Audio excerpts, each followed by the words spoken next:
being first to answer the question. So if Julie went first, she would have 1 minute to respond, and then everybody else with that question after she's finished will have 45 seconds. And there is a timekeeper. Then the next time it would be the next person in line's turn to go first. So maybe Brett or Shoumic. And then it would be the same procedure. 1 minute for the first responder and then 45 seconds for each subsequent responder. You obviously will wait till the speaker's finished before giving a response. All candidates will, of course, answer without input from anyone else, including campaign managers. And for those wishing, do we have participants? Yes, it looks like we do. Those wishing to ask questions, please type them into the Q&A box at the bottom of the screen or email them, too late for that. And I will type in, some of you have emailed me some questions. I'm going to be typing them in and have already begun that for Mark, the moderator, to read. We'll get to as many as we can, but obviously we can't answer all the questions, or the candidates can't answer all the questions. Okay, inappropriate or duplicate questions will not be read. And thank you for participating. This is your city government. Council members work for you. Find the one who best shares your vision for Doraville. And at the end, you'll each have another minute to wrap up. Okay, take it away, Mark. Okay, first let me say I'm pleased to be here. I've been a friend and former neighbor of Susan and Ben for many years. I used to live in Doraville myself, so I wish you all the very best, and let's get started. The first question, and we'll start in alphabetical order. And Mark, let's let them introduce themselves first. I'm sorry, go ahead, yes. That would be Brett first. All right, thank you, Mark. Thank you, Susan, for having us for the past 3 years. My wife and I, we decided to start a family here because Doraville felt like home for us. My family's been in the Atlanta area for many, many, many years. And we were looking to start a family and find a place to live. We wanted to find a place that was, down to earth, but, very diverse in its people and, affordable place to live. And Doraville checks all those boxes. I'm an attorney in the Atlanta area. I represent hospitals and doctors. I volunteer in my free time to provide pro bono help to children who are here without documentation to help them get on a path to green card status. And, I'm here to join city council and help them actualize these big visions and these opportunities that we have before us. Thank you. Thank you. And I think Gerald Evans, would you like to say a few words?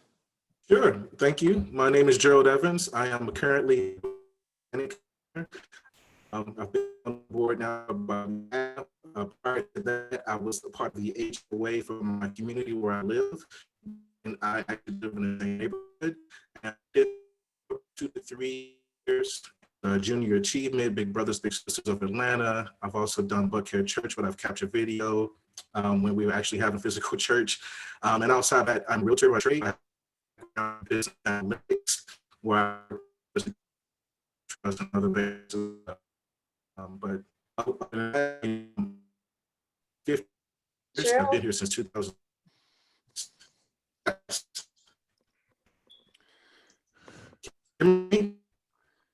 Okay, I know we had some audio problems with Gerald.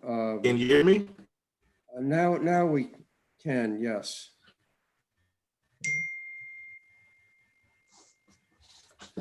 You know what? Let's How's take that? Would you mind repeating what you said? Because I don't think anyone heard you. Can you hear me now? Yes. Yes, but before Okay. it sounded like a guitar string. Right. Oh, Yeah, please. okay. I'll give you another minute and a half. Sure. If it's better, I could take these headphones off altogether. Let's see if that works. Okay.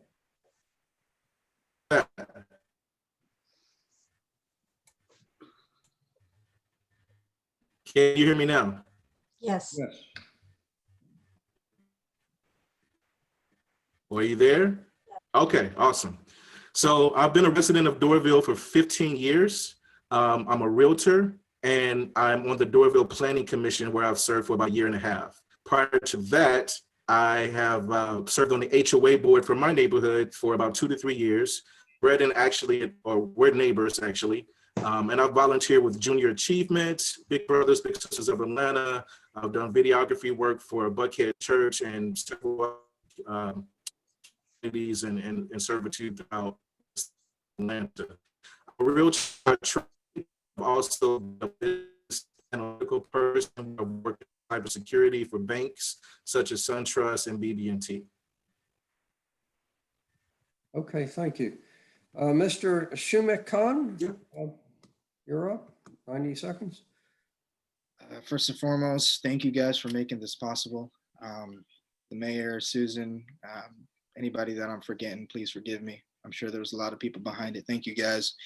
My name is Shoumic Khan. I've been a resident of Doraville for over 20 years. I moved here in elementary school, went to Hightower Elementary. After that, went to Peachtree Charter Middle School, finished my education off at Dunwoody High School. Afterwards, I went on to the University of Georgia, where I got my degree in real estate and finance.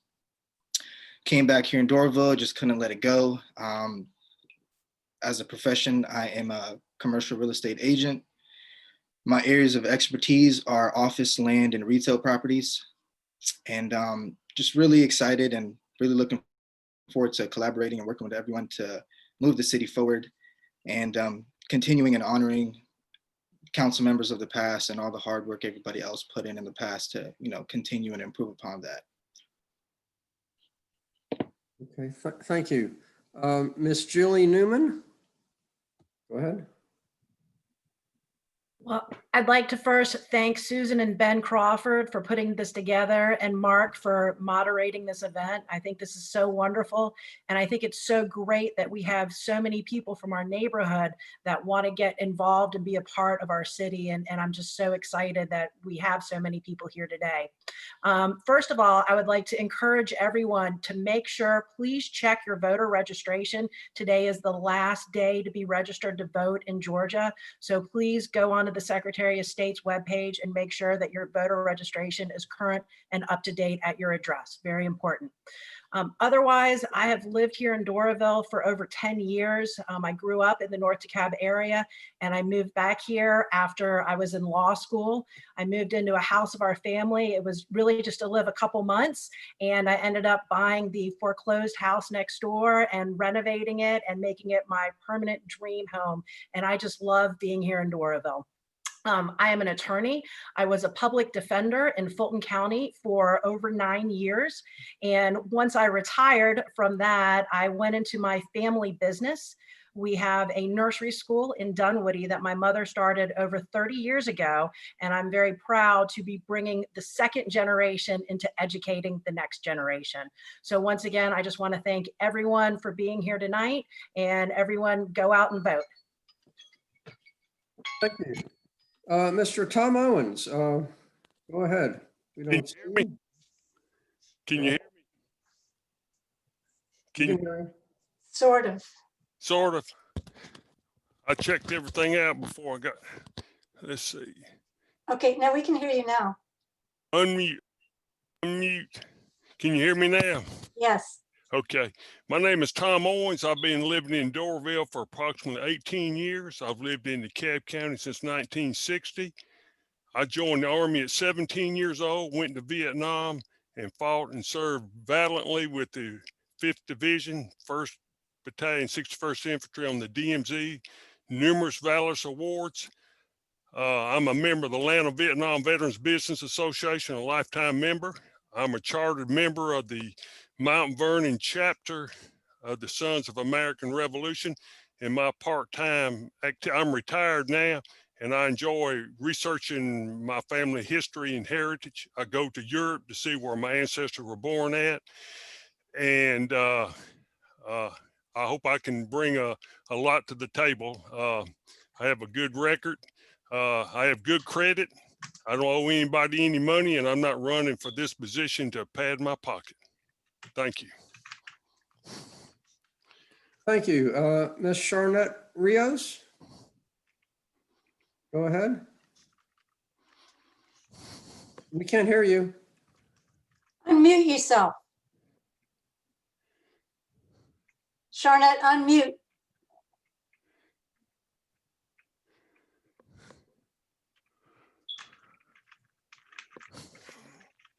Can you hear me now? Yes. Hi, I'm Charnette Cason Rios. I've been in Doraville for, I would say, over 24 years. I say 24 years because that's when I registered to vote in Doraville. And that's when I really feel like I became, an official resident of Doraville. I guess I've been here close to 27 years now. I've moved here when I was single, raised my family here, and I just love Doraville. I fell in love with the city. I lived in surrounding areas. I lived in Norcross before, but I settled in Doraville because I fell in love with Doraville, how well it was maintained, the diverse culture, and the people were friendly. So that's one of the reasons I settled here in Doraville. I work in commercial insurance that's my profession. I've done small business, risk management, construction, primary casualty. Right now I am on the audit side. So I do premium audit. I'm a premium audit analyst for a major insurance company. And I have one son, and I also have a dog. His name is Tito.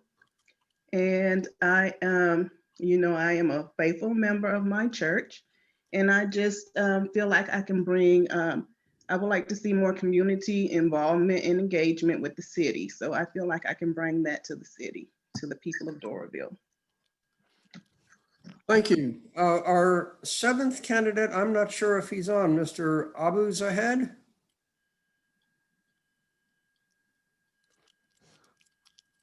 Mr. Mayor, did he join? I don't see him. I am looking for him in the list of other attendees. I do not see him.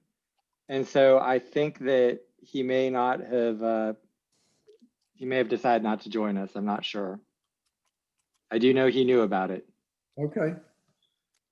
Okay, I believe now we are ready to move into the questions. Is that right, Susan? Again, the first, the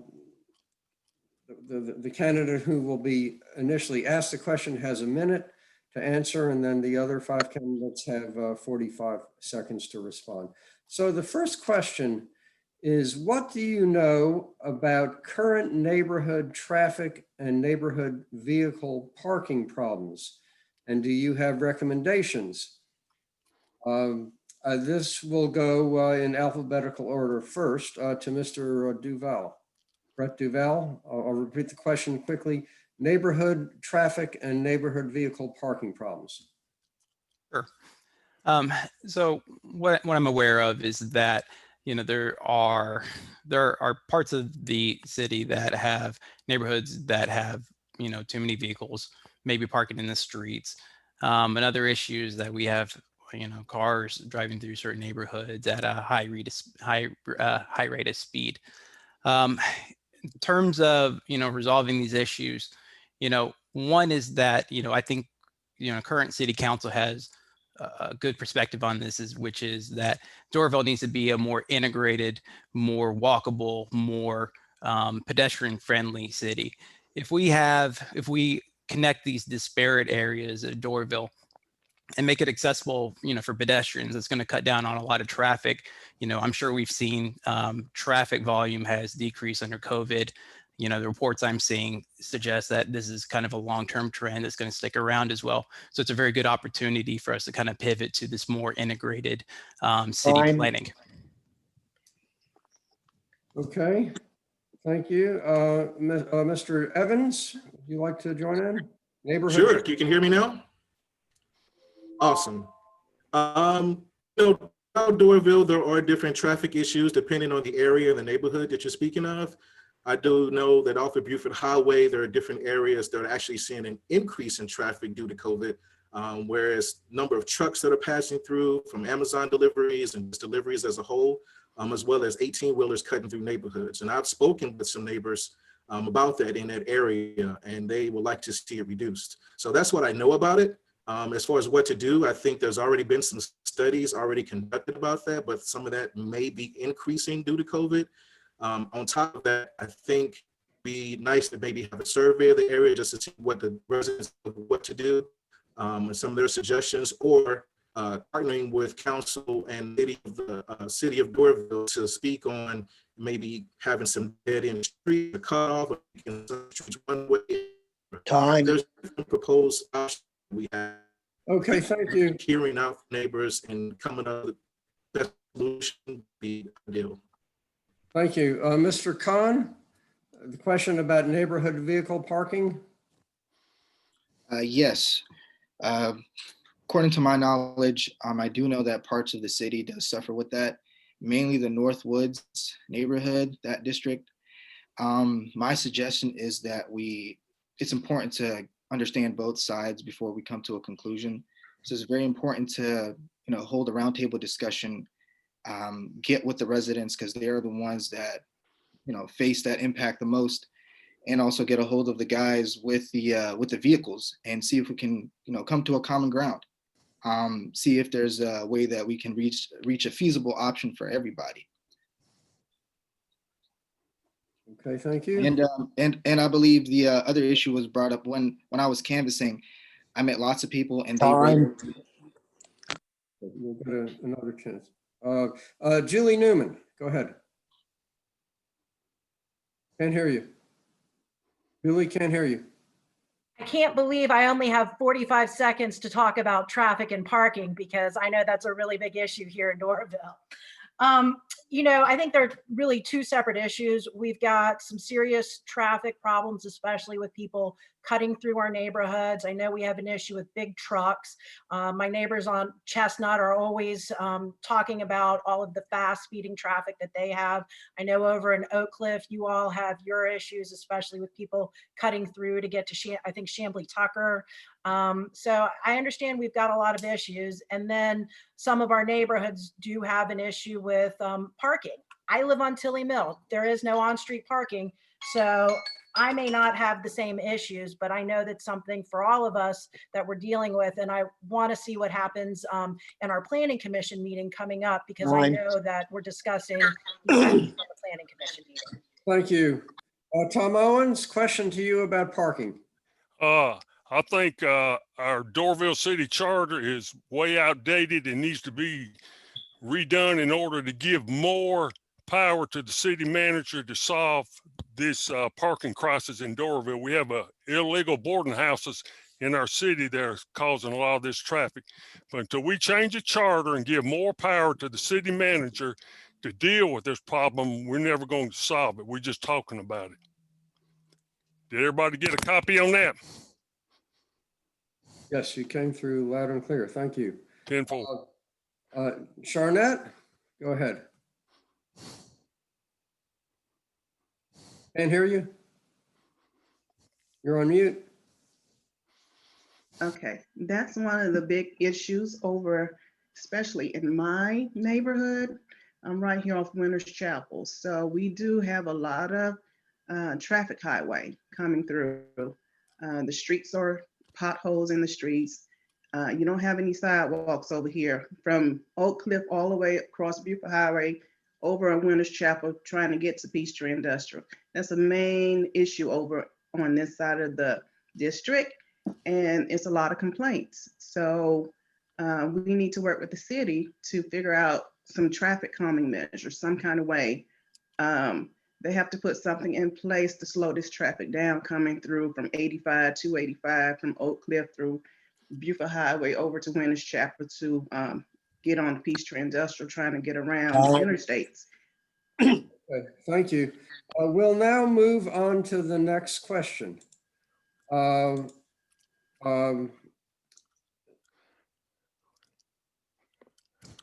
Excuse me, here it is. And it's a broad question. What, in your opinion, is the single most pressing issue in Doraville? It might be parking, might be something else. And how would you address it?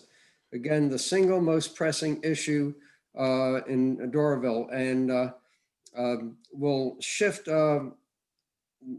the first person to ask first forward by one this time. So Mr. Evans.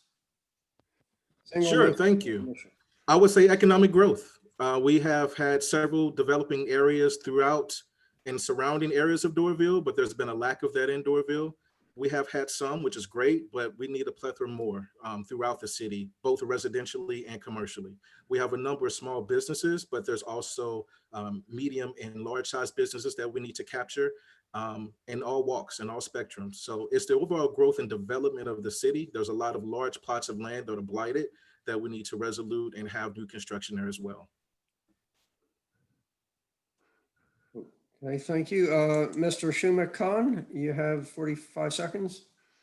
Yes, I just want to build off what Gerald said and also include infrastructure, giving the city a facelift, rehabbing some of the parts back to what it was. That'll incentivize businesses and families that, it would incentivize them to come and move here and settle here. That'll also encourage developers to want to come and build here. I know an issue here was we wanted a national grocery tenant. So instead of kind of just begging them to come, the best situation is to be proactive about it and see what we can do as a city to, have our site requirements or our city meet their requirements. So, it'd be desirable for them to come, and along that comes people. And with that, we can have a thriving city. Thank you.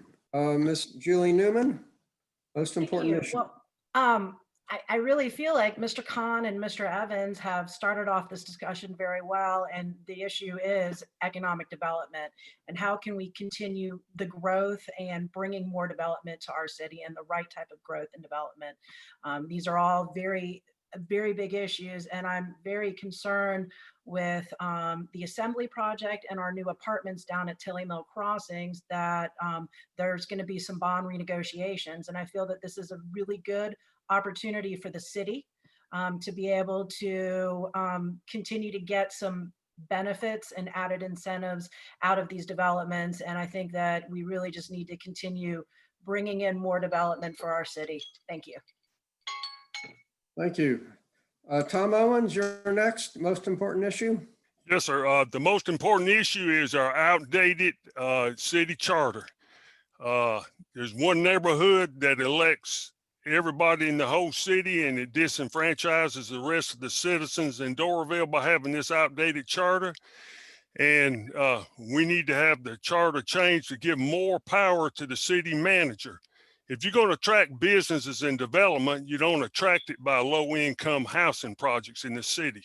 If you're going to attract big quality businesses, you want houses of high quality people that are paying the taxes. But the city charter needs to be changed in order to improve this city. That's the most important agenda for the city of Doraville, to change the charter so we're not disenfranchised as voters.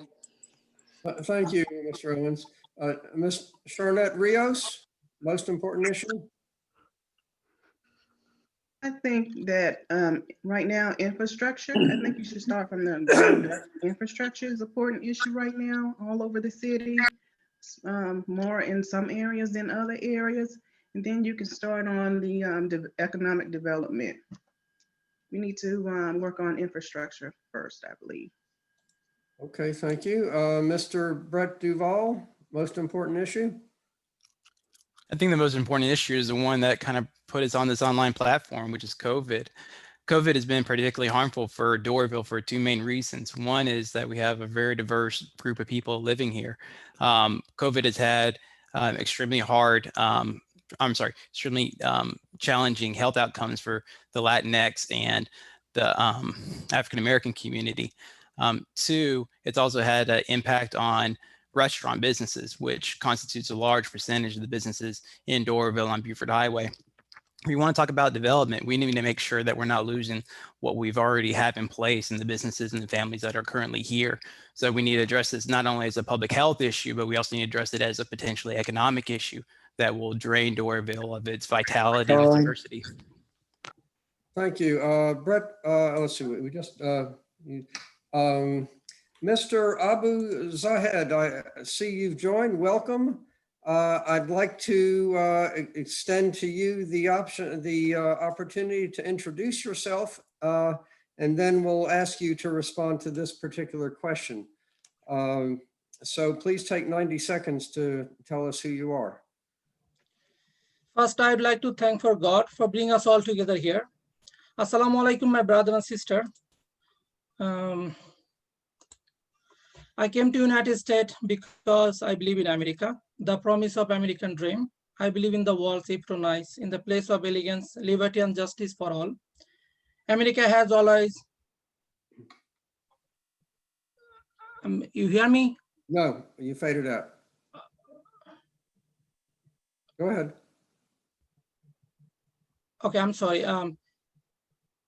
America has always represented freedom. That is why immigration have to come America to become a citizen, to give up their old nationalities and embrace American culture, to become a simply American. It took me 10 years and a lot of hard work to become a citizen. When America welcomed me and my family, now I know I must give back to America. Okay, thank you. And would you like to, for 45 seconds, let us know what you think is the most pressing issue in Doraville? It's a health issue and economic development. I think both is most important thing right now. Okay. Thank you. We'll move on to our third question. We have many rooming houses filled with men with 7 or 8 cars and trucks parked in front of 2-bedroom houses. Will you address this if you think it's a problem? And if so, how? So rooming houses, boarding houses, and this question will first go to Mr. Shoumic Khan. So when I spoke to the residents, it was a concern to them. So ultimately, we're here to represent their interests. And if it's a concern to them, then it's a concern to me as well. And one way that we can counteract that is just have more housing options at different price points for different people of different incomes. That way they don't have to be boarded in one house. If we have those options as well, that would also bring in more families, that'll also bring in more people. It'll create density in the city. It'll make the city more lively. It'll give us more resources, more taxpayers, more income coming in. So my answer to that is yes, I do support it and I will fight for it. That's what the people want. Ultimately, we're here to represent them. Thank you. Julie Newman, question about boarding houses. Well, thank you very much. And boarding houses are a very serious issue here in our city. And I think it's something that we're all concerned about and we all want to deal with. I know when I was a student at the University of Georgia, go Dogs, and I had a house and I had 2 roommates, and one of my roommates' boyfriends happened to stay with us quite a few nights of the week. And the gentleman from zoning came and knocked on the door and he explained to us that 3 nights out of the week, they could stay at our house. 3 nights out of the week, they had to stay at the other house. And the 7th night out of the week, I guess they had to stay at the preacher's house. And I really feel like, we just need to continue enforcement and education. And those are very important things, and give our code enforcement the tools that they need to really go out and find these houses and deal with it. Thank you. Thank you. Tom Owens, question about boarding houses. Yeah, we're getting back to what I've mentioned the last time. We have to change the outdated city charter, give more power to the city manager to stop these illegal boarding houses. I have some of the boarding houses on my street where they have livestock inside of them, sheep and chickens and stuff. Not only that have men, but it's sad.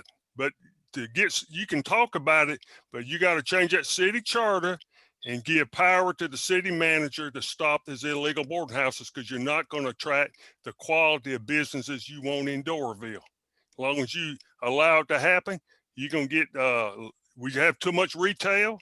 We need quality businesses in Doraville, not low-income boarding houses. Thank you. Ms. Charnette Rios, about boarding houses.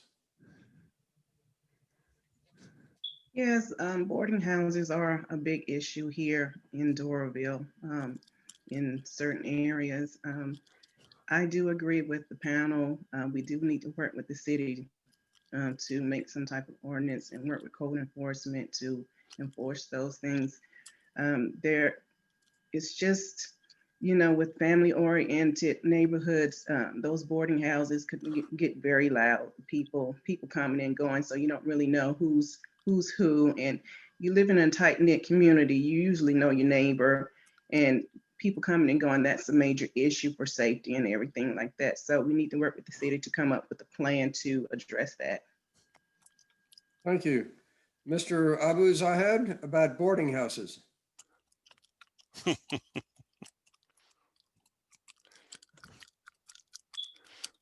Abu, can you hear us? We'll come back to you. Let's let Brett Duvall address that.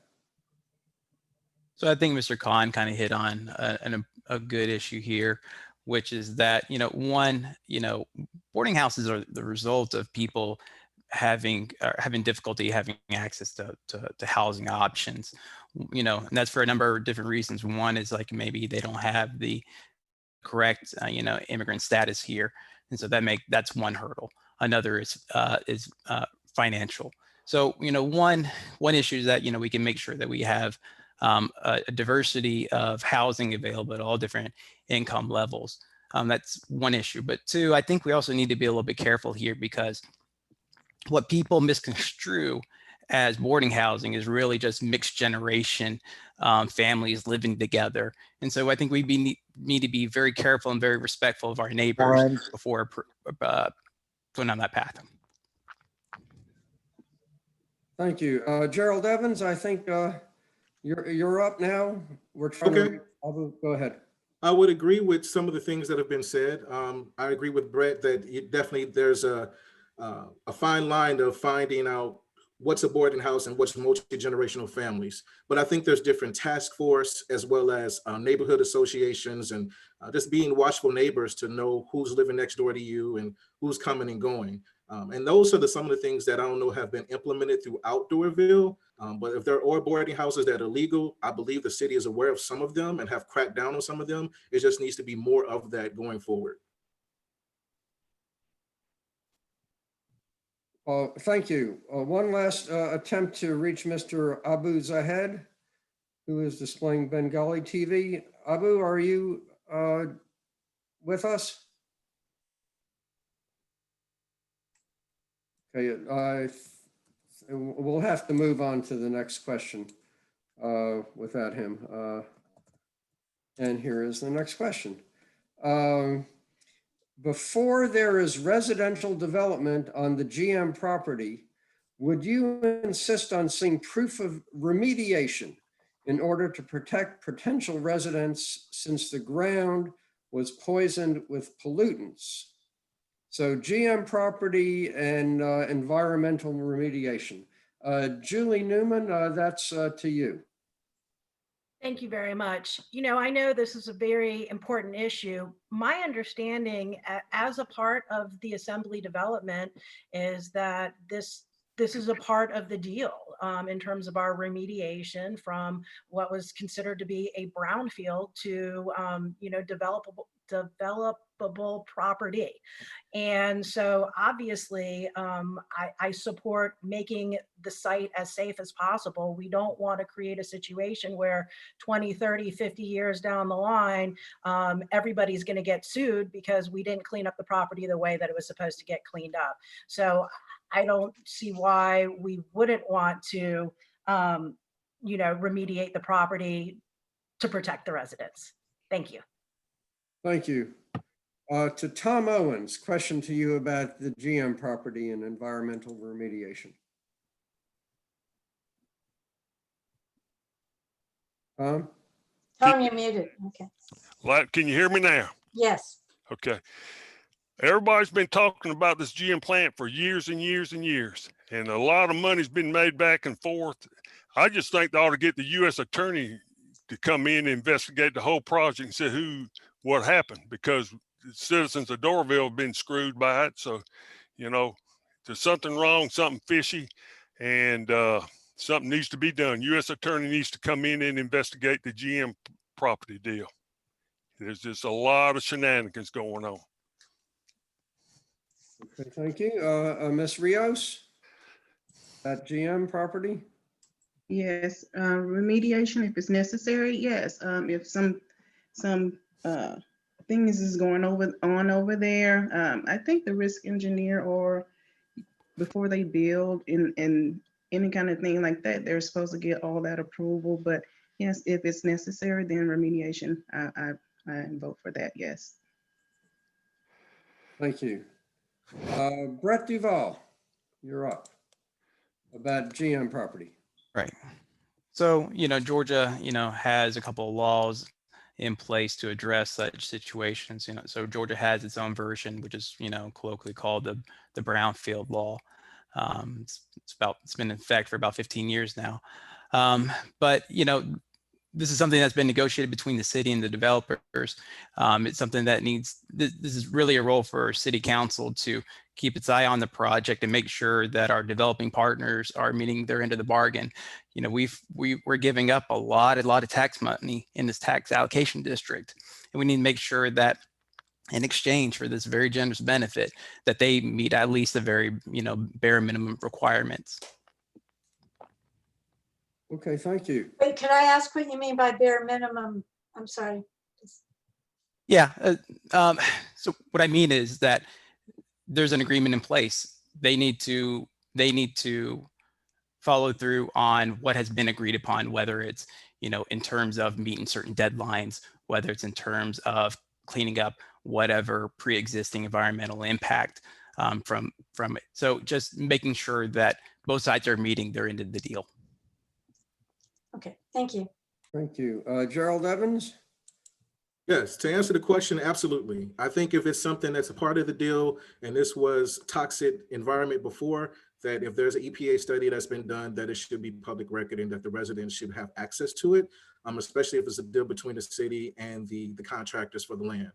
As an example, I know Atlantic Station was once a wasteland and it had to be done there as well when they built that community. And now you see what it is today, where there's residential properties and condos on the first floor and going up in the sky. So yes, absolutely.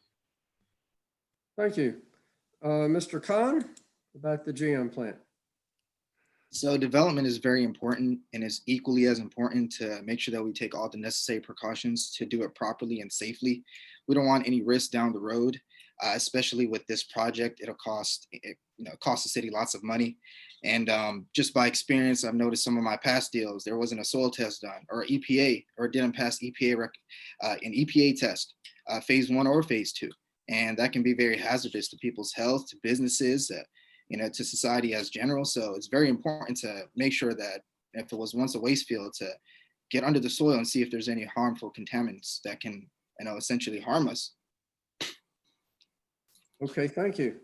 The next question, I'm going to skip one that's similar to what we just asked, but here is a question about codes relating to open storage. So open storage codes, and this will go to Charnette first. What do you mean by open storage? What do you mean? Actually, Susan, can you elaborate on this? I If it's not a good question. I think it's referring to open trailers. I think it's a residential issue. Maybe somebody's People's like big, like the U-Hauls, trailers and that type Yeah. of thing open? Yeah. Oh, in residential areas? Yes. Yes. Okay. Yeah, I do see quite a bit of that going around. I don't know if it's only temporary, then it shouldn't be an issue. But if it's there long, then an allowed amount of time, then it becomes an issue. It also becomes a parking issue if the truck is oversized and maybe it's taking up 2 or 3 parking spaces, or it's a permanent fix. They park there permanently, then it becomes an issue. Probably need to get code enforcement involved to get that issue resolved. But yeah, I do see quite a bit of that, some of the storage trucks and that type thing going around in the city, especially in my neighborhood too. We do have those kind of issues, but usually code enforcement rides through and they address the issue. So they do a pretty good job with that.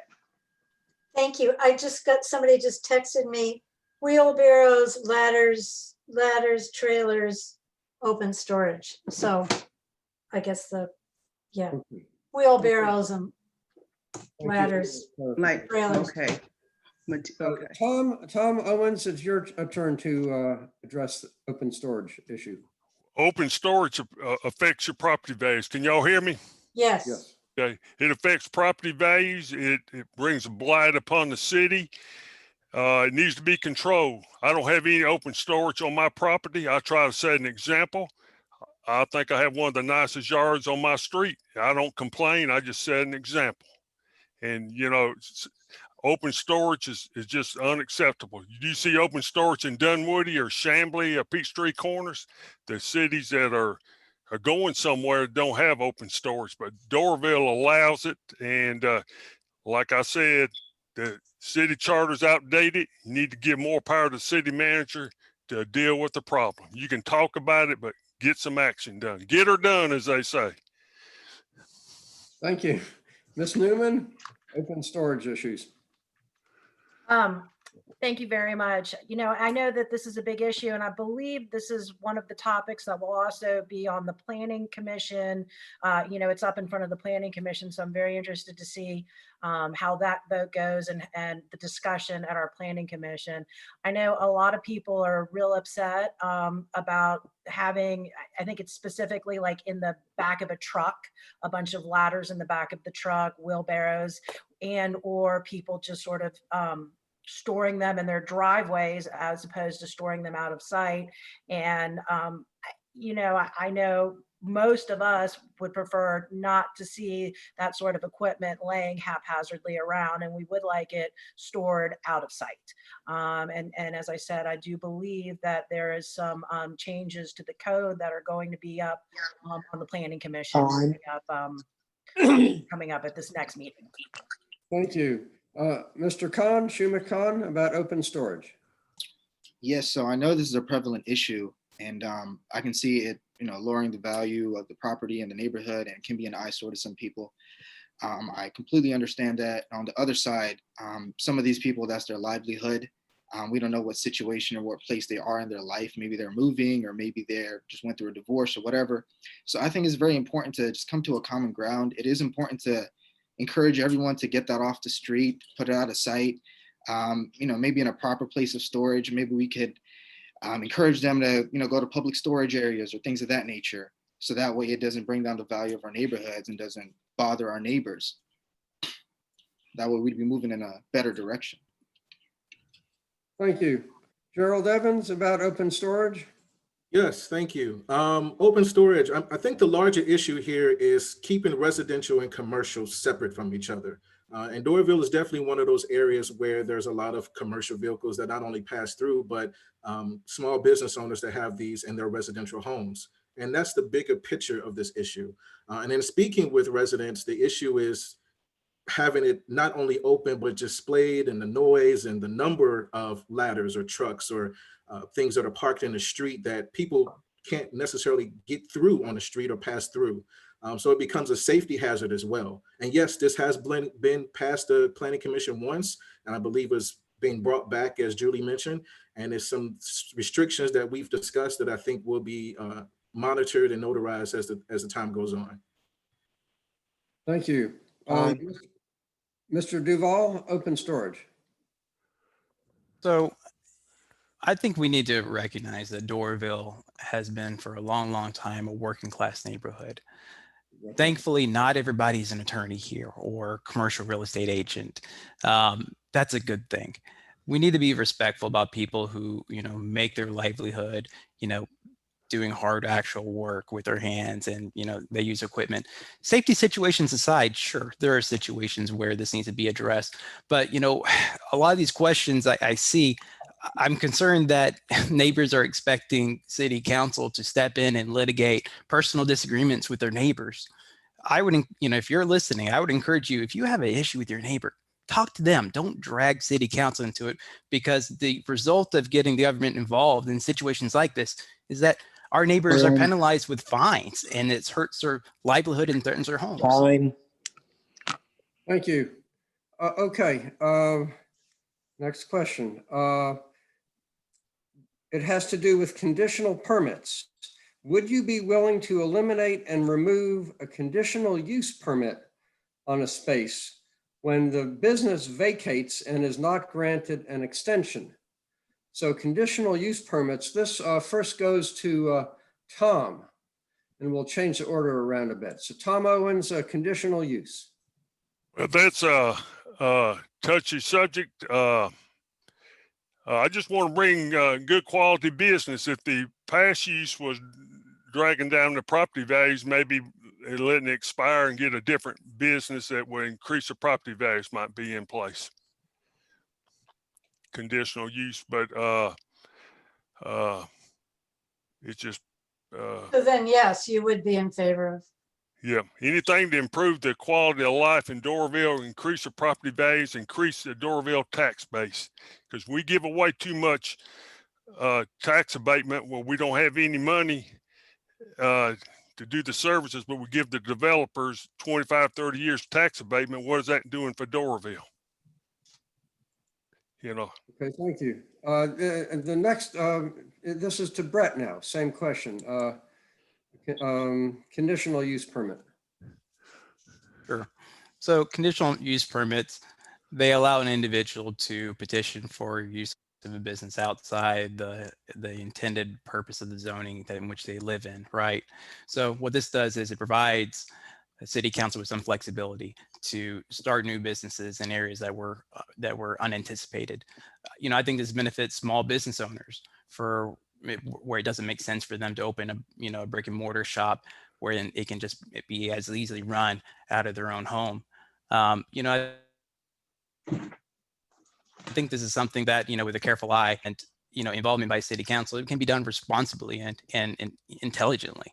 But on the other hand, we need to be careful that if we do go down this path, that we don't play favoritism and just award conditional use permits to people that were, you know, that have a close relationship with city council or anybody else. Thank you. Julie Newman, conditional use. Well, you know, I think the question and the way I was looking at it is, hypothetically speaking, there was a business maybe on Buford Highway or maybe over at the H Mart Plaza, and they weren't necessarily zoned, or that business wasn't typical for that zoning, and they got a conditional use permit, then that business goes out of business. So unless someone is buying and carrying on the same business, I don't understand why a new business owner wouldn't have to go through the same process that the prior business had to go through in terms of going in front of planning, going in front of the city council for their business. You know, unless it was a situation where they were buying an existing business and it was a change of ownership. But if it's a completely different business, then they should go through the same hurdles that other businesses had to go through to get that permit. Thank you. Mr. Evans, Gerald, conditional use question. Yes, conditional use permits are a big issue here, and it overall relate to zoning. So in essence, if a business is in business and they are granted the permit, if the business closes or it dissolves, so should the permit. And that's a big issue that we've been dealing with here, as they have been running pretty much with the land for the business. And if a similar business or a church comes into play, they can take use of that same permit, which is a totally different operation or a totally different church or organization. So I'm in agreement that, you know, it should dissolve with the business and end from there, and that will help enforce the changing of the zoning laws that we have here in Doraville, which is the bigger issue. Thank you. Charnette, Rios, conditional use question. I would suggest that the new owner get a new permit. I don't agree with the conditional use. Okay. Mr. Khan, question to you finally, the last on this. Yes, so I see it as it could either be beneficial or it could be detrimental. It could remove barriers, but then again, it could also make either that shopping center where the business is taking place or that strip mall or that corner lot, it could also make it undesirable.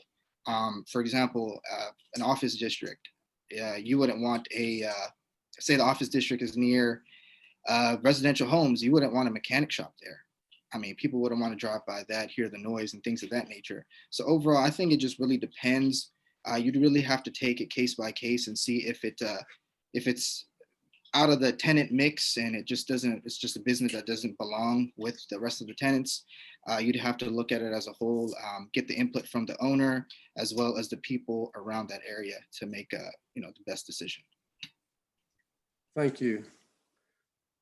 The next question will first go to Mr. Evans, and it has to do with communication. Just a general question.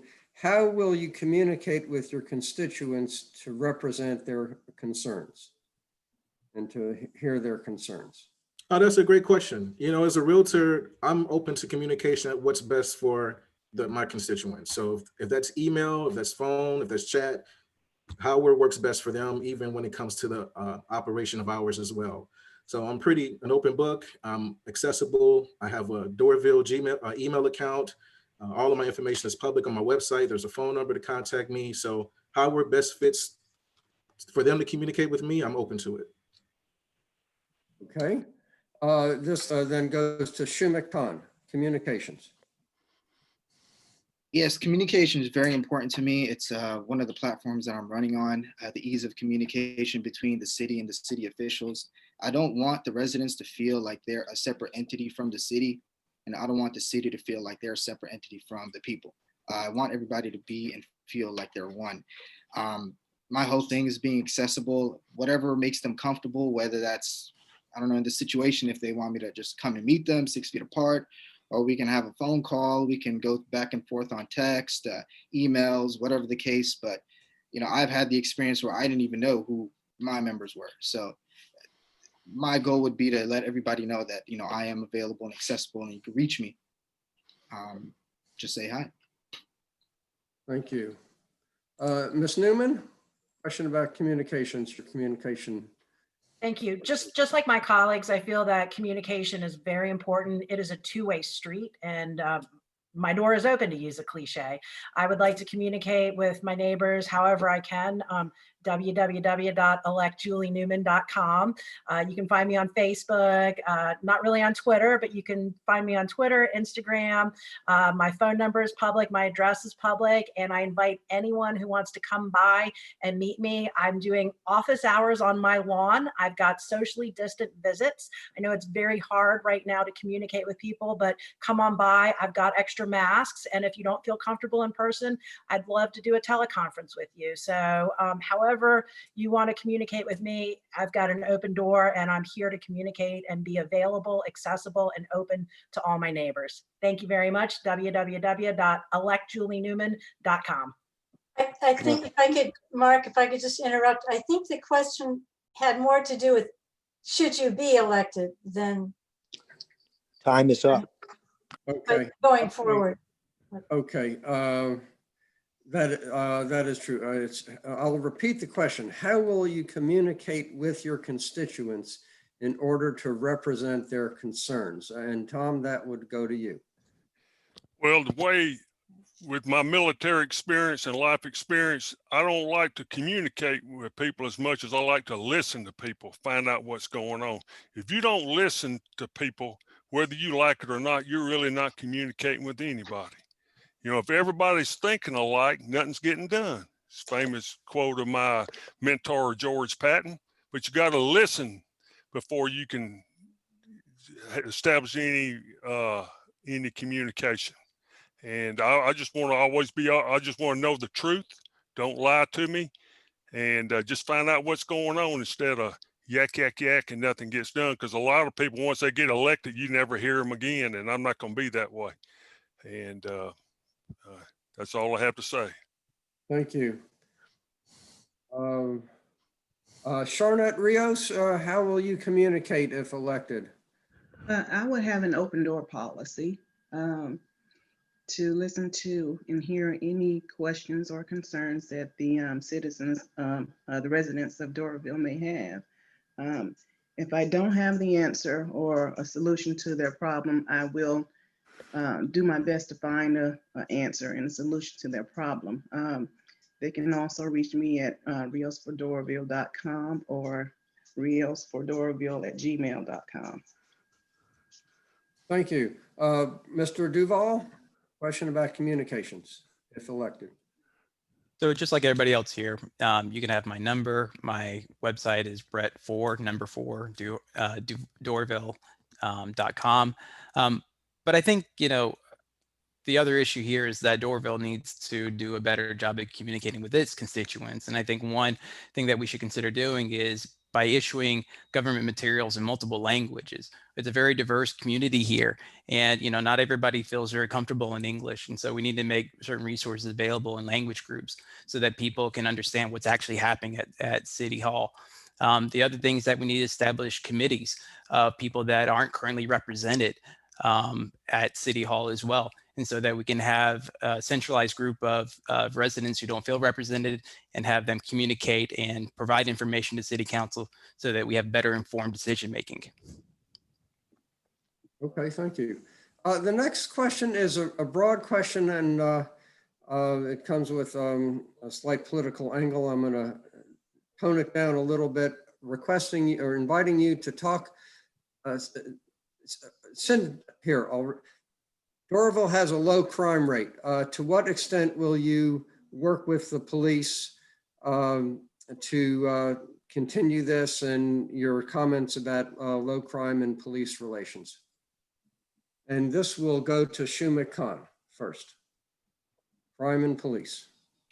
Yes, so it's very important to listen to our law enforcement and see what issues and challenges they have. Police are very important. Without them, we wouldn't be enjoying what we enjoy.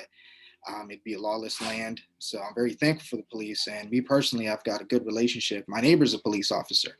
We talk all the time, and he's a genuine person. And, we shouldn't let the actions of a few destroy the outlook of a whole community as a whole. So I'm all for listening to the police, to the law enforcement, to see what it is that they want.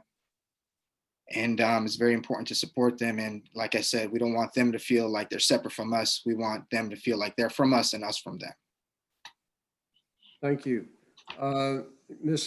Julie Newman, question about crime and police relations.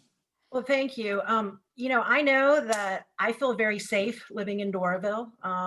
If something happens, the police come very fast. And I also know, notwithstanding our reputation as being a speed trap, I've gotten a warning before from our police officers. So, I really feel like we just need to, and with our new chief who is carrying on, the great work of our old chief, I feel like we just need to continue in increasing training and giving as much training and support to our police as possible, whether or not it's providing opportunities for the police to live in our neighborhood and have real community-based policing, or whether or not it's providing opportunities for them to get de-escalation training, get training in mental health and in providing mental health services and all other aspects. I feel that we should continue to support them in their training. Thank you. Thank you. Tom Owens, question about police relationships and low crime in Doraville. Well, I don't necessarily think there's low crime in Doraville. It's just how you do the numbers. But I think if we gave the city manager more money and tools with code enforcement, we would have less crime. Because in this city, it's a cancer. We have human sex trafficking, drug trafficking, and child trafficking. And that's a problem in this city. And we need to give money to the code enforcement to alleviate these problems so we won't have the police problem. If you have good code enforcement, you have good police. And let me tell you, a couple of years ago, 6 MS-13 gang members were arrested in my front yard. It was in the newspaper. So crime is a lot more serious in Doraville than you realize. I get up at 3 o'clock in the morning. What's going on? Thank you. Ms. Rios, crime and police relations. Go ahead, Charnette. Yes. Actually, I agree with the crime rate. To me, in Doraville is fairly low. I don't see a whole lot of activity going on. And if I do, I pretty generally see the police right away. I think they're very visible in our community. I see them policing all the time, riding through, just checking, just looking and seeing. So I think they're very visible in our community. So it kind of keeps the crime, at bay. I think as a community, we can work more together with the police to continue that relationship. So yeah, the police are doing a great job. Thank you. Mr. Duvall, question about crime and police. So I think if you both believe that crime is low and you want to strive to, make crime even lower, I think what needs to be part of the conversation is how can we unburden police officers here in Georgia? And I think one way of doing that is to offload some of the responsibilities of police officers where they're not, especially equipped to deal with it. So one issue is that I've noticed that there's been more visibility in terms of homelessness or individuals with like mental health issues going on. Police officers aren't necessarily the best people to respond to those situations. So I think what Doraville needs to consider is setting up alternative services, resources, so that somebody can respond to those situations. And we don't necessarily need to pull in the police. If we're not pulling the police on these issues that they're not necessarily trained to deal with, then it can be treated elsewhere and they can be focused on crime. Thank you. Mr. Evans, question about crime and police relations. Oh, yes, thanks for the question. I think overall, Chuck and those guys are doing an amazing job. Hats off to them. I think they've done an incredible job in police in Doraville. Throughout Atlanta, I think the reputation of even coming through Doraville to monitor, the main veins of Peachtree and 285 and 85, there's a cluster of traffic all the time. So to keep the crime as low as it is based on that, with all the traffic that's going through and whatever else is coming through that traffic, hats off to them. I will say they are the experts in their field. I would rely on to them on what they're having, what their current communication is like with City Council now, and how joining those forces, how we can improve that. So I would definitely rely to them and ask them, where it's lacking, where it can improve, and just improving that, because I think the police are doing a great job. Thank you. The next question concerns zoning. Here's a question. Do you think it's important to change our current zoning to separate industrial areas from residential neighborhoods? And this will first go to Julie. Ms. Newman, zoning. Thank you. Well, I know right now our city council is engaged in, I don't know if you want to call it the recodification of the zoning or the modernization of our zoning rules. And I really think it's very important that we continue in this process and we follow the plan of the LCI study that came out, I think was in 2017, after all the meetings and input from our citizens.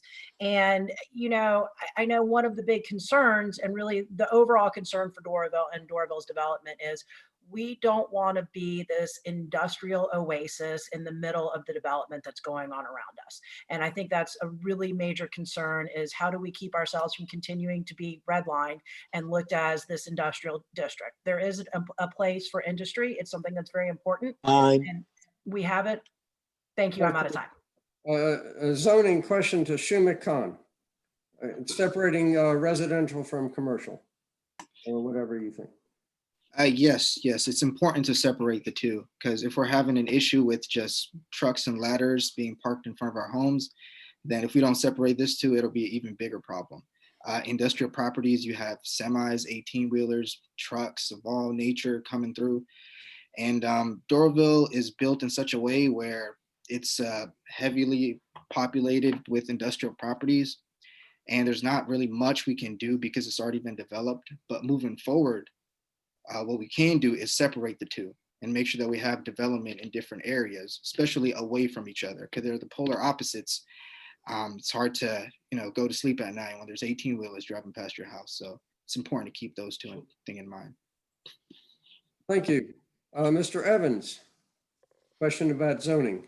Absolutely. I think R1 residential should be simply R1 residential. And that helps keep property values up. That makes the areas and neighborhoods desirable, that it improves the quality of life. And it also encourages people to relocate to Doraville, which is ultimately what we want, to build our population and our density of people and improve the quality of life as well. I think there's certain zoning like mixed use where there can be a combination of commercial and zoning, but that is specific to those areas. But commercial should be commercial, residential R1 should be residential. And this also ties back to the CUPs that we addressed earlier. Having those conditional use permits is part of that issue. Thank you. Mr. Duvall, question about zoning.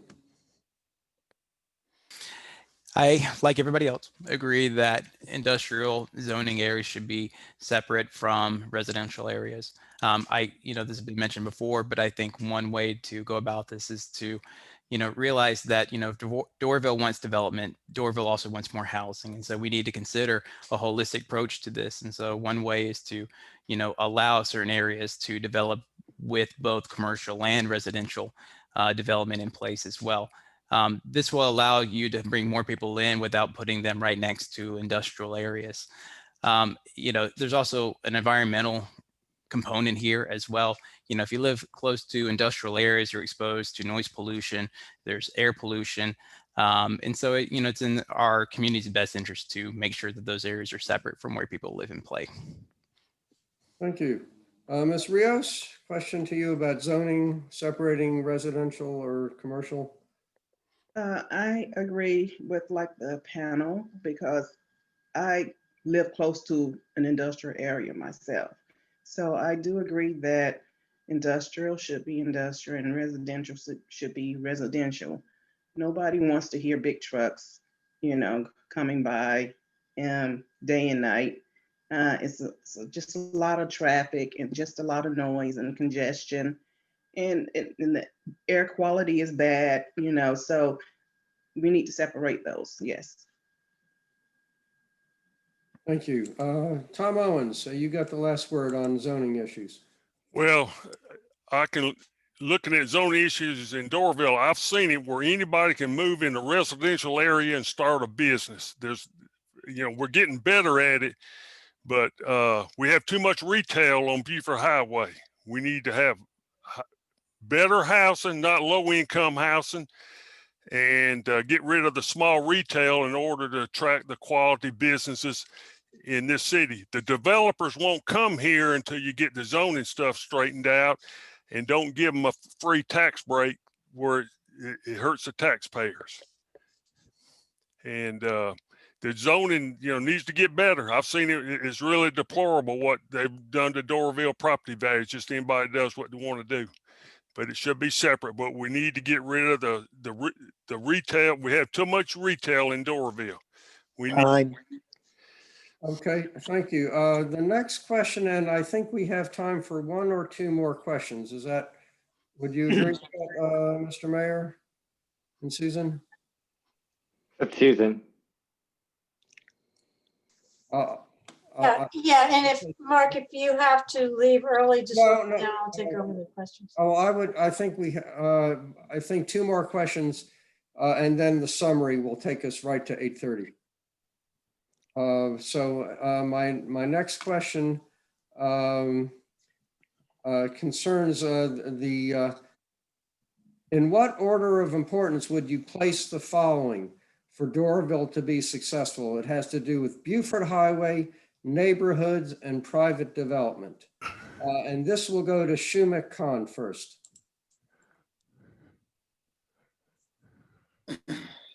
Well, first and foremost, What's the question, Mark? I'm sorry. Let me repeat it. It has to do with importance for Buford Highway, neighborhoods, and private development for Doraville to be successful. That's the question posed. So in order of importance? Yes, I think that's a good way to approach it. Okay. So you said neighborhoods, Buford Highway, and private development, right? Yes. Well, first of all, they're all important, and the priority might change because of the residents. Their priorities might change, but if I was to just kind of rank them, I'd say neighborhoods first. That way, you're giving back to the people. They'll like living there more, and once they settle there, they want to do business there. Then we can focus on economic development. And once we have quality businesses and people wanting to come and establish themselves here and their families, then perhaps we can move on to private development and have other businesses and other institutions populate the area. Thank you. Mr. Evans? Ultimately, all three of these tie into each other. Neighborhoods is first and foremost. We have to protect what we have now. It's a major asset. People like a good quality of life, like to know that where they live feels safe, they feel comfortable, and you want to grow and expand that. Having that will build the quality of people as far as the number and the population. And that's what developers, when it comes to private developers and even new infrastructure on Buford Highway, that's what they're looking for, population density. If I invest in Doraville, am I going to make my money back? Roughly with 10,000 residents in the past, that's not been the case. So they're looking for new housing, new rooftops, more population of people. And ultimately, that's what Doraville needs. That's what we're lacking. That's what we've seen in Peachtree Corner, Chamblee, Brookhaven. It's all around us, but we haven't had that same development, and that's why. Thank you. Brett Duvall, a question of priorities about neighborhoods, Buford Highway, and private development. Yeah, so I think there's an interconnectedness between all three areas, but I think Buford Highway is the anchor here. Buford Highway for decades and decades has been a way for recent immigrants to achieve social and economic mobility. It is the place where I spend 95% of my money. I go out and I shop at all the restaurants. I go to all the grocery stores. I go to all the small cafes and businesses. It was one of the big reasons why I came to Doraville, is because I love the vitality of the area. And that vitality is represented in our neighborhoods as well. This is where people live. People live in this area. They also work in this area. And when we talk about development, I don't want any of this to be, traded off. I don't want us to sacrifice the important cultural identity that we've set up for ourselves here in Doraville. That's the most precious thing that we have. We should be focused on preserving that. Thank you. Charnette? The question is about neighborhoods, Buford Highway, and private development prioritizing. Yeah, absolutely. Neighborhoods first. It's always community first to me. I'm very passionate about that. We try to keep our neighborhoods up, our communities nice, and our property taxes, low, and we want our home values to increase. So neighborhoods first. We want a very viable living community for our children, our seniors, and our disabled. So it's always neighborhoods first to me. The community comes first. Buford Highway, it's a great area. You still have your restaurants there. It's a diverse community on Buford Highway. So I would say neighborhoods, Buford Highway, and then the private development. But most definitely neighborhoods first. Thank you. Mr. Owens? Yes, sir. They're all important, but one thing Doraville needs to do is rebrand itself. Painting a sign and having a clown show is not going to improve this city. As a real estate broker, I have a keen insight on how to bring proper development here. You go into some of these neighborhoods, you can't get an emergency vehicle in there because so many illegal houses and cars are parked in there. And I have several of my friends who moved out of Doraville because the city of Doraville and the business department is anti-business. We need to have a pro-business people at City Hall. I got several people, I won't mention their names, they get harassed by City Hall by lawfully and legally running a legal business, and that should stop. We need to be a pro-business city and encourage quality people to come here. You got to get a Whole Foods, you need to get rid of the public. Okay, thank you. In fact, you're leading into a coming question. Ms. Newman, your comments on prioritizing. Thank you very much. Well, it sounds like we're all pretty much in agreement that on the panel that all three of these things are very important, whether or not it's neighborhoods, whether or not it's Buford Highway, or whether or not it's private development, economic development. All three of them are important and interconnected for our city. But, I agree that really our neighborhoods are what's important. And I like what Ms. Rios said, that it's community first. And I feel that that's very important here in Doraville, and that we do, keep our community in mind first. And whether or not it's our neighborhood communities or the communities, our retail communities on Buford Highway, by having a strong neighborhood, by having a strong Buford Highway, that's what's going to bring us the private investment, that's going to bring us this development that we're all looking for. Thank you. I believe we have time for 2 more questions, at least that I can moderate. And the next to last one has to do about Doraville's image. What ideas do you have for improving Doraville's image and attracting new homeowners? And I would even broaden that to attracting new businesses. So the question to image. And Julie, you're in fact up first on this. Well, thank you. You know, I used to always say our old motto was Doraville, a good place to live. And I was like, well, why can't we make it a great place to live? In this political climate, I'm not sure if that's the slogan that we want to use anymore, but I really feel like we're doing that. Whether or not it's supporting organizations like We Love Buford Highway, which has been a great grassroots public, relations bonanza for us. And really, I know one of the things in talking to my neighbors and constituents is, they talk about how do we get people who come here to eat on Buford Highway to stop and to move to Doraville. So I really feel like we should be continuing our outreach, and through our economic development and through with our new city manager, I think we have some really good opportunities to continue to get Doraville out there and to show people why I moved here and everyone else on the panel moved here and loved it, and why we all think it's a great place to live. Thank you. Thank you. Tom Owens, your thoughts about image, improving Doraville's image. Doraville needs to improve its image. More people laugh at me. When I tell them I'm from Doraville, they laugh at me. See, when I'm in the business world, when I go outside of Doraville, I say Doraville, they laugh. That's the image we got to get rid of. I put Atlanta on there. It's sad.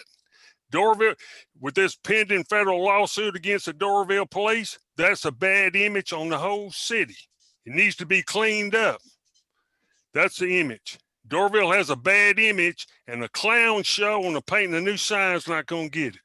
A lot more has to be done. And thank you, Ms. Charnette Rios. Question about image. Do you think Doraville's image should be approved, and if so, how? Yeah, I go back to the infrastructure. We need to start with that. Get these roads repaired and work on our neighborhoods. And I think just doing that would attract a lot of interest in Doraville. Then start working on Buford Highway, bringing in more, business, different variety of stores, like maybe a major food store, chain food store, something like a Publix or, a Kroger. We might can get a hotel or something, something that would attract people to come to this area. So I think that's all about the image, cleaning the city up, making it look presentable to attract that type of business here. Thank you. Mr. Duvall, question about Doraville's image. Sure. So I think, what we need to focus on is implementing Doraville's comprehensive plan. The way you get more people to move to Doraville and also more businesses to open up in Doraville is to make it a more comprehensive city to live in. It's more integrated. So, the current plan is, kind of focuses on the property owned by the city near the MARTA station. Let's develop that. Let's build that out. And then let's provide more housing opportunities for people to move here. One draw to me was that Doraville is a very affordable place. Chambly, down the road from us is not affordable because it hasn't developed in a way that keeps its eye focused on affordable housing. And so when you have we have young people coming into the area. Time. Okay. Thank you. Mr. Evans, question about Doraville's image. I think we have to focus on the people. The people of Doraville. Diversity is our strength, but unity is our power. And Doraville has the most, if not the most diverse area throughout all of Atlanta. So getting the people that are already here to unify and to come out to certain events and be supportive of city government and the things and the activities that are already planned is one key thing, but also focusing on our neighborhoods and growth of those. So there may be zoning issues, but it's going to start internally and then exert itself externally. So it's more of an inside job where we have to start it and grow it from there. And that will overall change our branding, which I think we're on the right track already, but we just have to keep going. It's going to take some time, but we have to focus on the people, the neighborhoods, and that will attract more people because they will feel that energy that we have. Time. Thank you. Mr. Khan, question about Doraville's image. So the strongest aspect or the main theme of Doraville has to be our diversity. Has to be people from all different walks of life. They come together. We've got a huge diverse people here, and one image that we need to go for is just warm and welcoming. Clean up our parks, make our neighborhoods nice, make it more inviting to people to want to live here. The roads, fixing the roads, many of them touched on the fact that they want affordable housing, a place where, like, down the street you have Shamley or Brookhaven. It's not as affordable as is Doraville, so we need to keep that. And the unity and the diversity is the beautiful part of it. And we need to keep that theme going and continue with our development, but not also forget about the small things that get everybody by on a day-to-day basis. Okay, the last question. Mark, I have a question I'd like to ask too. Go ahead. Well, no, go ahead, but. No, I defer to you. You probably have a. Okay, yeah, this is just something I'm curious about, but I think it's important. What is the one issue about which you feel most passionate? Which is this, what I was going to ask. Well, there you go. Okay, my order for that is the original starting order, so that would go to Brett Duvall first. Can I get a little bit more clarity on this? Like, just in Yeah, the what- world, what about is it- Doraville, about this race. Well, of course, about this, about being a representative in Doraville. What Okay. is your, what's driving you to do this? What's your Yeah. passion? Yeah. What? Yeah. So, the reason I got in this race is because, Doraville is in this very interesting period of its life where the past 10 years have seen us transition away from reliance on the assembly or the GM assembly plant to, this version of a future that we, not quite really sure how to get to. My concern with the way Doraville has been progressing is that we're chasing this idea of what development looks like, but we're overlooking the fact that we have a very diverse area of very interesting people. We have a lot of economic vitality here. And so what I want to do is I want to be an advocate on City Hall for people that have not been advocated for, to make sure that they're involved in these planning processes and make sure that they're involved in development plans as well. We can't, look for big box stores to come into Doraville to make this city better. We need to uplift the people that live here, uplift the communities, and make sure that they're able to, grow and expand and attract similar like-minded businesses here as well. Time. Ben, I suggest we give every candidate a full 60 seconds for this one, which at least for me would be the last question. Gerald Evans, what are you most passionate about with regards to Doraville? This is I think ultimately it's the people for me, which is why I volunteer and serve my time on the planning commission. That's something that I give out of my own time. It's not compensated, and I serve the community and making recommendations on what's best for the city. So it's not a personal agenda that I have. I ultimately just want to see the growth of Doraville, the empowerment of our seniors, and bringing people together in a unified way. I think we have a great opportunity in Doraville. It's being looked at as many investors are looking here to encroach on our neighborhoods, but I think we have to protect our neighborhoods, protect our residents, all walks of life, because we're diverse. So we have to protect everyone and not silo people. So I'm here to represent that and bring people together in a unified way, and to expand Doraville as a whole is my ultimate agenda for the city. Thank you. Mr. Shoumic Khan, what are you most passionate about with regards to Doraville? Well, I'm probably the youngest one here in this race. And I mean, I've been here my whole life, and I just really want to encourage other young people to get involved with their city. It's very important that they do. And that's very important to me, because seeing Doraville grow is like seeing my home grow. So when I fight for the city, or when I stand for the city, I'm not just standing for other people, I'm standing for my home. And the people here are like my neighbors. I grew up with them. So, that's very important for me. And that's pretty much like the passion that I'm running on. I just hope, encourages other people, young people, to stand up and have a voice.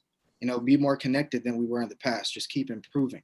That way we can, have a better society as a whole, better businesses, and that just all comes together and creates a beautiful city. Thank you. Ms. Newman, what are you Thank most you. passionate about? Thank for you. Well, Doraville? first of all, I think it's great that we've got 7 people from District 1 who are all passionate about Doraville and want to make Doraville a better place. And I think that's great. And I feel like that's why I'm here, because I care about my neighborhood. I care about the growth. I care about the development, and I care about my neighbors, and I want to help my neighbors. And I really feel like, especially in this age, in this time, anything that we can do to be a part of the community to help make these solutions for the community is important. And whatever I can do to assist with bringing good development and just making, whether or not it's planting roses or painting the house, it's how can we make Doraville a better place, a nice place to live. And that's what I'm passionate about. Thank you. Thank you, Mr. Owens. Yes, sir. I'm the oldest one in this thing here, and I've done 3 things that none of my other people have done. I've voted, I've been on a jury duty, and I fought in a war, and that's my civic duty that I've done, and proud of that. But what I'm passionate about is I'm a capitalist. I believe in free markets. I don't believe in socialism. I don't believe in public housing. I believe people come here, they learn to assimilate, and all work is good. You save the money and you buy a house and move on up in the economic ladder of this country. You got to encourage people to work, save the money, not live off the government in these illegal boarding houses in Doraville. And that's what I'm passionate about. If you don't love America and you don't love Doraville, then you're walking on the fighting side of me. Okay, thank you, Ms. Charnette. Rios, your passion regarding. Okay. Well, I'm passionate about, I think anybody who knows me know that I'm very passionate about my community. I'm very passionate about my neighborhood. I just want us to have fair and equitable, development on all sides of town. Don't just develop a certain side and forget the other side. I think it's Doraville as a whole, you got 3 districts. So you have to kind of share that that economic development on all sides of town. So everyone, all residents can have a better quality of life. So that's pretty much what I'm passionate about. My community, not just where I live, but on this side of town, my district, and other districts also who have issues, but we have to share in the economic development all throughout Doraville, not just in one specific area or a couple of specific areas. So we need to share. I'm very passionate about sharing equity. Thank you. Susan and Mr. Mayor, I believe we're ready now for concluding statements, as it's 8:30. If you want to go longer, I would. I think we're good. Can you stay for the? Yes, I can definitely stay for the final statements. And again, we'll go in alphabetical order. Mr. Duvall, what would you like to say to our Zoom audience tonight? Final. Thank you all again for putting this on for us. I think it's real important that the voters get to hear from each of us individually and understand where we're coming from. I'm in this race because I want to be an advocate for everybody that lives in Doraville. What we need more cooperation between the communities that live in Doraville and City Council. We have a lot of opportunity in front of us. We have a lot of big plans. And, it would be a real shame if we let just the idea of big development overtake and entice us, and we lose sight of the fact that we have a very vibrant and diverse community here that needs to be preserved, and it needs to be uplifted, and it needs to be expanded.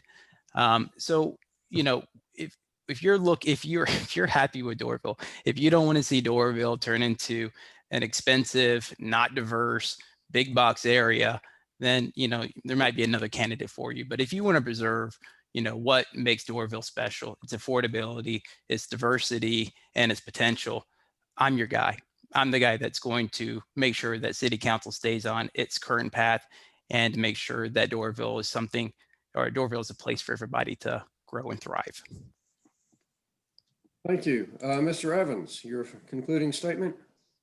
Yes, so thank you for having this forum. I'm already an advocate for Doraville. I have been on the Planning Commission for some time, and I've already encountered working on zoning cases and restructuring and organizations. And that's essentially what the city council does with the voting aspect. So I'm already familiar with what's going on in the city and already been involved in that aspect. Now, as a realtor, maybe I'm a little biased, but I am pro neighborhood. I am pro people. I am pro embracing Doraville and bringing more rooftops to this area. So that's my stance on that.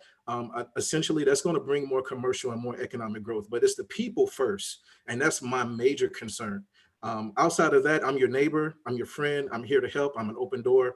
And, you know, my growth is your growth. We're all in this together. So there's no personal agenda whatsoever. I want to make sure that the people understand that and realize that we are residents as well, but your vote counts, and I'm here to listen and learn from you all. Thank you. Mr. Khan, concluding statement. Yes, first and foremost, thank you guys for making this possible and making this happen. Sacrifices were made. Thank you guys. Thank you for all the candidates. It's a pleasure seeing you all finally. It feels good knowing that the city's in good hands. We've got passionate people, and it brings a smile to my face, and I'm sure it brings a smile to lots of other people's faces as well. And everybody brought up some really good points. I'm really looking forward to addressing all of these, whether or not I'm elected. Really looking forward to collaborating and working with everybody to move the city forward. And like I said before, building the city is like building my home. And you know, thank you, the voters. I'd love to come and meet all of you. I've been out and I've met some of you guys, and others I haven't. Please, you know, I plan on coming to see you, and please go visit my website, conforcouncil1.com. You can reach me at my website. I'm very accessible.